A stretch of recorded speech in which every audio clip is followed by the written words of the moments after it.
The final hours of the transfer window are a frozen landscape.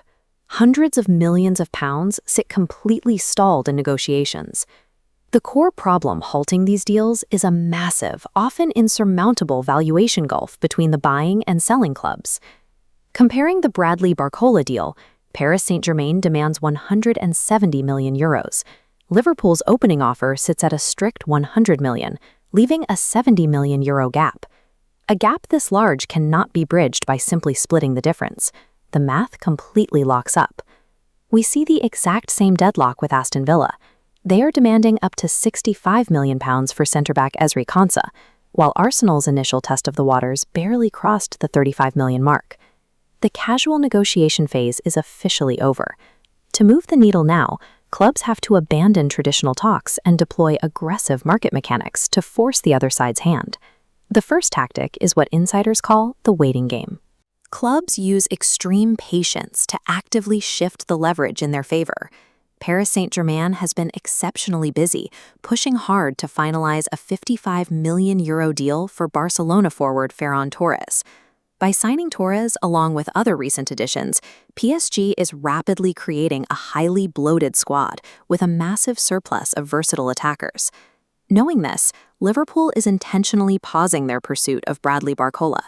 They are letting the clock tick down, waiting for PSG's roster to become completely oversaturated. This line graph models exactly how that leverage shifts.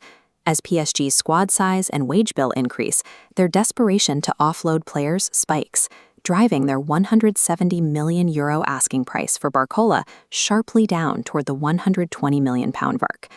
In the final hours of the window, a buyer's greatest tool to force a massive discount is the selling club's own overcrowded roster.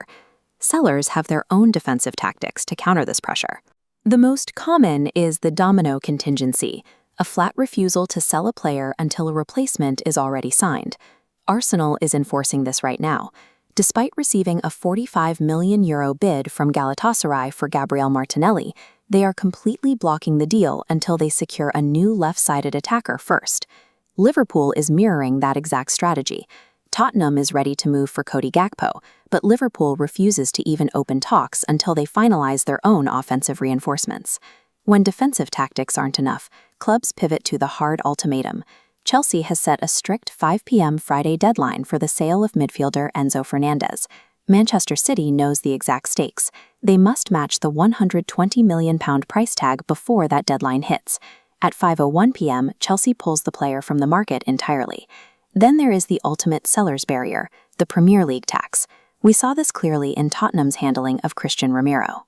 Spurs were perfectly willing to sell Romero abroad to Atletico Madrid for €40 million.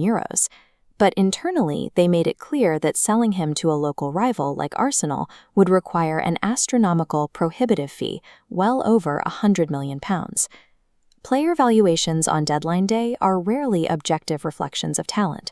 They are entirely artificial numbers, dictated by internal deadlines, squad limits, and bitter local rivalries. Pulling back, the overarching reality of deadline day comes into focus. These final hours are a ruthless evaluation of boardroom desperation. No single club operates in a vacuum. Every massive deal relies on a fragile, mathematically precise ecosystem of external transfers.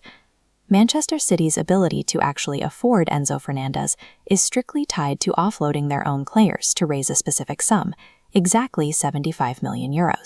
City's exact path requires combined transfer fees from moving Tijani Reinders or selling Rodri to hit a €75 million threshold. If one deal fails, like Barcelona's rejected bid for Rodri, the flow stops, paralyzing City's ability to buy Fernandez. Surviving the transfer window requires absolute discipline. A club must know its exact walkaway time, weaponize the opponent's bloated squad, and carefully manage the fragile domino effect of European finance.